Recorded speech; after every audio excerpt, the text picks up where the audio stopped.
दोस्तों, welcome back to my channel movies with Hindi. आज मैं लेके आई हूँ हीरा मंडी के बाकी के पार्ट्स, जहाँ पे हम एक्सप्लेन करने वाले हैं एक्सपेंशन 5 को। और साथ ही साथ मैं आप सबसे ये भी रिक्वेस्ट करना चाहूँगी कि जो भी मेरे चैनल पे मेरे वीडियोस देखते हैं, प्लीज़ मेरे चैनल को लाइक और सब्सक्राइब कर दीजिए, क्योंकि जैसे कि मेरा 500 सब्सक्राइबर कंप्लीट होगा, मैं अपना फेस रिवील कर दूँगी, जहाँ पे हम लोग बहुत जल्दी 500 कंप्लीट भी करने वाले हैं। तो I request you guys, please मेरे चैनल को सब्सक्राइब किए बिना मत जाइएगा। तो चलिए बिना कोई टाइम गवाए हम एक्सप्लेनेशन करना शुरू करते हैं।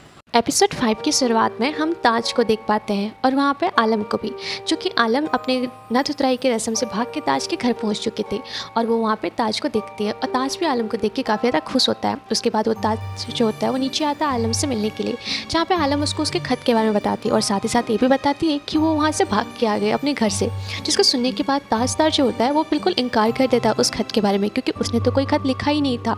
जहाँ पे उसको आलम सारी चीज़ें बताती है कि मेरी नथ उतराई थी और मैं वहाँ से भाग गई हूँ। और यहाँ पे ताज को पता चलता है कि आलम कोई और नहीं, आलम भी एक तवायफ है जो हीरा मंडी से है। जिसको सुनने के बाद यहाँ पे ताजदार को काफ़ी ज़्यादा बुरा लगता है, क्योंकि जिस जगह से वो नफरत किया करता था उसी जगह की लड़की से उसको मोहब्बत हो जाती है। पर यहाँ पे आलम जो होती है उसको क्लियर करती है कि मैं यहाँ पे अभी तक मेरी नथ उतराई कंप्लीट नहीं हुई है, जो कि मेरा मतलब यही है कि मैं अभी तक कुंवारी हूँ। पर ये बात ताजदार को समझ में नहीं आती और उसको काफ़ी बुरा लगता है।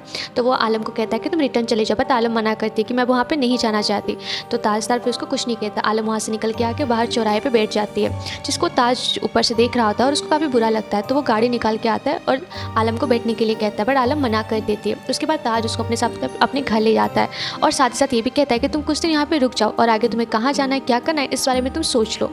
फिर हम फरीदान को अप्पा को भी देख पाते हैं, जो यहाँ पे आलम को भगाने के बाद इतना ज़्यादा खुश हो चुकी थी कि उसने एक जश्न का ऐलान कर दिया था, जहाँ पे वो काफ़ी ज़्यादा मज़े करती है और एंजॉय करती है। और इधर हम मल्लिका जी को भी देख पाते हैं, जो काफ़ी ज़्यादा उदास होती हैं और अपने जो हार में अपने आप को, अपनी बेटी की जो उसने गलती की है उसमें अपने आप को बहुत ज़्यादा पछतावा फील कर रही होती हैं। सीन सीधा शिफ्ट होता है ताजदार और आलम के ऊपर, जहाँ पे ताजदार आलम को ये कहता है कि अगर तुमसे कोई पूछे कि तुम कौन हो तो तुम ये बताना कि तुम मेरे दोस्त सरफराज की बहन हो। और यहाँ पे पहली बार ताजदार को आलम का नाम पता चलता है, जहाँ पे आलम ये कहती है कि मैं अपना नाम आलम बताऊंगी और ये नाम कैसा है।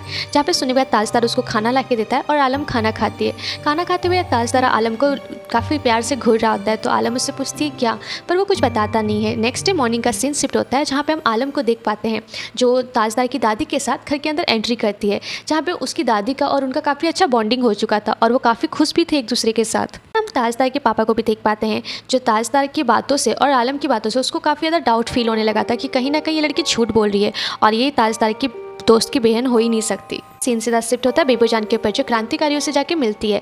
और वहाँ पे एक ऐसा आदमी भी था जो ताजदार का दोस्त था, जहाँ पे वो आलम के बारे में पूछती भी है, जहाँ पे वो उसको ये बताता है कि आलम वहाँ पे काफ़ी तक खुश भी है और ताजदार की दादी के साथ उनका काफ़ी अच्छा बॉन्डिंग भी हो चुका है। सुनने के बाद यहाँ पे बेबोजान को काफ़ी ज़्यादा अच्छा लगता है, क्योंकि जो आलम होती है वो पहली बार महल से निकली हुई होती है और उसको बाहर की दुनिया के बारे में कुछ जानकारी नहीं थी, जिसके लिए बेबोजान थोड़ी सी परेशान थी उसको लेकर। सीन सीधा शिफ्ट होता है ताजदार और आलम के ऊपर, जहाँ पे ताजदार आलम को ये कहता है कि तुम मेरी दादी जान से इतना घुलो मिलो मत, क्योंकि अगर तुम ज़्यादा घुलो मिलो करोगी तो तुम कुछ दिन के बाद जब चले जाओगी उनको काफ़ी ज़्यादा बुरा लगेगा। तो आलम ये कहती है कि ऐसा कुछ भी नहीं है, बस उनसे बातें करना, उनके साथ रहना मुझे काफ़ी ज़्यादा अच्छा लगता है। और वैसे भी तुम मुझसे इतने खफा खफा क्यों रहते हो, मैंने ऐसा कौन सा गुनाह किया है।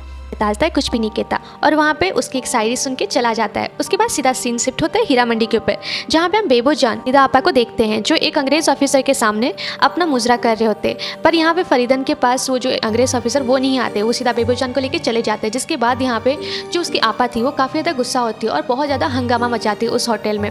और वहीं पर ही बाहर केबिन में ताजदार और उसका दोस्त बैठा हुआ रहता है, जहाँ पे ताजदार का दोस्त उसको ये कहता है कि ये होता है हीरा मंडी औरतों के साथ उनका हसल होता है, तुम यहीं पर ही इसी नर्क में उसको भेजना चाहते हो, देख लो तुम्हें आगे क्या करना है। उसके बाद ताजदार को हम देख पाते हैं जो ये सारी चीज़ें सुनने के बाद काफ़ी ज़्यादा खामोश हो जाता है।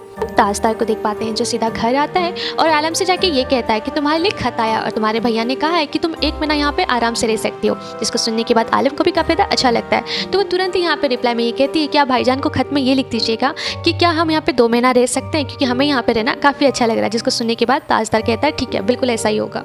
फरीदान अपा को देख पाते हैं जो यहाँ पे अपनी बहन के घर में आ जाती है और ये कहती है कि हम आज से यहाँ पे रहेंगे, पर वो मना करती है कि ऐसा पॉसिबल नहीं है। पर वो कहती है कि मेरे साथ बहुत अन्याय हुआ है, कभी मेरे साथ मेरी जो मल्लिका जान उन्होंने परेशान किया और आज तो बेबो ने किया, उसने मेरा साहब मुझसे फिर से छीन लिया। जिसको सुनने के बाद उनको काफ़ी ज़्यादा बुरा लगता है और साथ ही साथ उनको ये भी बताती है कि तुम्हारी मम्मी के जो मौत का जो हम लोग के पास फाइल है वो अभी भी मेरे पास सही सलामत है।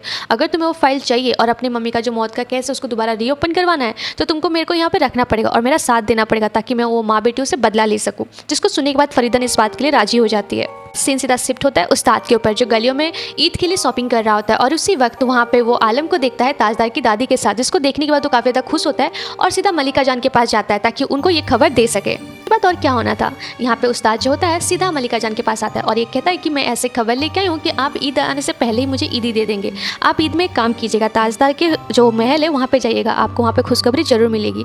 और वहीं पर बेबो जान को भी हम देख पाते हैं जो बैठी रहती है और वो यहाँ पे उसकी बात को सुन के ये समझ जाती है कि यहाँ पे किसी और का नहीं, आलम के बारे में ही बात हो रहा है। सीन शिफ्ट होता है सीधा नेक्स्ट डे मॉर्निंग पे, जहाँ पे हम आलम, ताज और उनकी अम्मी और अब्बू को सबको ईद मनाते हुए देख पाते हैं। जहाँ पे कोई और नहीं, मलिका जान भी आती है, जिसको देखने के बाद यहाँ पे आलम घबरा जाती है और मलिका जान उनकी दादी को सच्चाई बताने से पहले ही यहाँ पे ताजदार उठ के उनकी पूरी फैमिली को आलम की सच्चाई बता देता है, मतलब हीरा मंडी की सच्चाई, जिसको सुनने के बाद उनके पापा काफ़ी ज़्यादा नाराज़ होते हैं और खफा भी होते हैं। पर यहाँ पे ताज बोलता है कि अब जो हमारी ये है वो अभी बिल्कुल हीरा मंडी नहीं जाएगी, क्योंकि उसको हीरा मंडी नहीं जाना है। जिसको सुनने के बाद उसकी अम्मी ये कहती है ऐसा पॉसिबल नहीं हो सकता, फिर भी मैं तुम्हारे इसके लिए तुम्हें टाइम देती हूँ, देखो अगर धोखा मिले तो अभी भी हीरा मंडी का दरवाज़ा तुम्हारे लिए खुला है। ये कहते हुए वो आलम को ईदी देके चली जाती है। इसी सीन को दिखाते हुए यहाँ पे एपिसोड 5 खत्म होता है। अगर आपको मेरा एक्सप्लेनेशन करना अच्छा लगता है तो प्लीज़ मेरे चैनल को लाइक और सब्सक्राइब किए बिना मत जाइएगा। और हाँ, जैसे कि मैंने बताया है, अगर 500 सब्सक्राइबर कंप्लीट हो जाता है तो मैं तुरंत ही अपना फेस रिवील कर दूंगी।